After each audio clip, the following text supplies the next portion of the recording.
Hello everyone, welcome to Soni academy. CSAB counselling 2024 में जितने बच्चे पार्टिसिपेट करने वाले हैं उनके लिए यह वीडियो बहुत ही ज्यादा हेल्पफुल होने वाली है। एक बहुत ही अर्जेंट इंपॉर्टेंट नोटिफिकेशन आई है सीसेप की तरफ से, सो वीडियो को पूरा देखिएगा जिससे कि सीसेप काउंसलिंग से जुड़े हुए आपके जितने भी डाउट्स हैं वो सारे डाउट्स क्लियर हो जाएंगे। इस नोटिफिकेशन में कौन कौन से इंपॉर्टेंट पॉइंट्स हैं जिन्हें आपको ध्यान रखना है, तो इन सब पे हम बात करेंगे। लेकिन उससे पहले अगर आपने चैनल को सब्सक्राइब नहीं किया तो प्लीज हमारे चैनल को सब्सक्राइब करके बेल आइकॉन प्रेस कर लें ताकि जेईई के रिगार्डिंग छोटी से छोटी अपडेट आपको हमारे चैनल से मिलती रहेगी। तो बात कर लेते हैं सीसेप काउंसलिंग में कौन कौन से बच्चे इलिजिबल है और सीसेप काउंसलिंग में किसका क्या फी स्ट्रक्चर है। जिन बच्चों को जोसा में सीट मिली है या जो बच्चे जोसा में पार्टिसिपेट नहीं किए थे या फिर सीट मिली है तो बाद में कैंसिल हो गई, तो उन्हें क्या कुछ करना है, इन सब पे हम डिस्कस करने वाले हैं। तो चलिए उस इंपॉर्टेंट नोटिफिकेशन के बारे में डिस्कस कर लेते हैं जिसे सीसेप ने रिलीज किया है। तो सबसे पहली बात मैं आपको बता दूं, जो बच्चा जेईई मेन का एग्जाम दिया है और उसकी रैंक आई है वह बच्चा इलिजिबल है, बट उसका इलिजिबिलिटी क्राइटेरिया फुलफिल होना चाहिए। अभी हम नोटिफिकेशन के बारे में बात कर लेते हैं। आप देख सकते हैं एलिजिबिलिटी क्राइटेरिया में कौन कौन से बच्चे एलिजिबल हैं। Eligible candidates for CSAB 2024 special round for NIT plus system.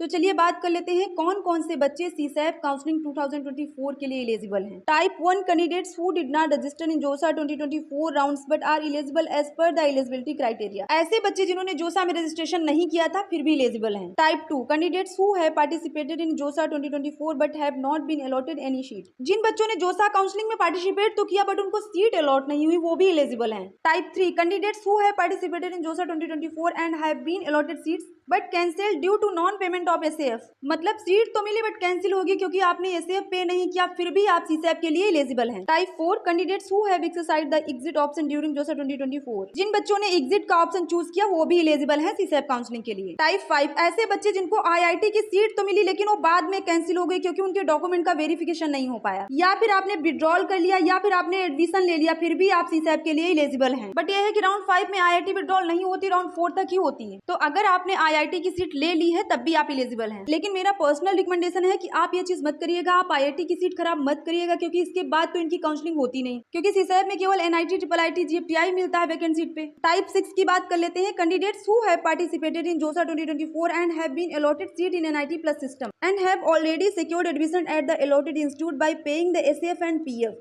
मतलब आपने पार्टिसिपेट किया, आपको सीट मिल गई, आपने सीट सिक्योर कर लिया, एसएएफ एंड पीएफ दोनों पे कर दिया है। एसएएफ 35,000 जनरल ईडब्ल्यूएस ओबीसी के लिए एंड पीएफ 45,000। पीएफ आपको पे करना मैंडेटरी है। टाइप 6 का मतलब है एसएएफ पीएफ दोनों आप पे करोगे तभी आपकी सीट कंफर्म होगी। तो टाइप 6 वाले बच्चे वही है जिन्होंने एसएएफ पीएफ पे किया है, लेकिन सीसेप में आप वही कॉलेज भरिएगा जो आपको इससे अच्छा चाहिए हो, क्योंकि आपको ऑलरेडी सीट अलॉट हो चुकी है। अगर कोई नई सीट मिलेगी तो आपके पास बैक का ऑप्शन नहीं होगा, पर अगर आपको नई सीट नहीं मिली है तो ये आपके पास ऑलरेडी रहेगी। नेक्स्ट है type 7 candidates who have participated in जोसा 2024 and have been allotted seat in NIT plus system and later they have withdraw from their allotted seats. JoSAA में पार्टिसिपेट किया, एनआईटी प्लस सिस्टम के लिए सीट अलॉट हो गई and बाद में withdrawal कर लिया, फिर भी वो बच्चा एलिजिबल है। Type 8 candidates who have participated in जोसा 2024 and have been allotted seats in NIT plus system but later their seat have been cancelled after document verification. मतलब जोसा काउंसलिंग में पार्टिसिपेट किया, सीट भी अलॉट हुआ एनआईटी प्लस सिस्टम में, लेकिन seat cancel हो गई डॉक्यूमेंट वेरिफिकेशन के बाद। मतलब डॉक्यूमेंट इशू होने की वजह से सीट कैंसिल हुई पर फिर भी वो बच्चा एलिजिबल है। Type 9 candidates who have participated in जोसा 2024 and have been allotted seats in NIT plus system and have paid SAF and successfully completed document verification but their seat have been cancelled due to non payment of PF. तो ऐसे बच्चे जिन्होंने जोसा counselling में participate किया, seat भी allot हुई NIT plus system के लिए, उन्होंने एसएएफ तो पे किया लेकिन पीएफ पे नहीं किया जिससे उनकी सीट कैंसिल हो गई, तो ऐसे बच्चे भी एलिजिबल है। मैंने ऑलरेडी बता रखा है कि पीएफ पे करना मैंडेटरी है, अदरवाइज सीट कैंसिल हो जाएगी। अब हम देख लेते हैं जिसे लेकर बच्चों के बहुत सारे डाउट्स हैं, बहुत सारे कमेंट भी आ रहे थे कि किसे कितना फी पे करना है। फी टाइप्स में देखें तो SAF seat acceptance fee, PF partial admission fee, SRPF special round processing फी,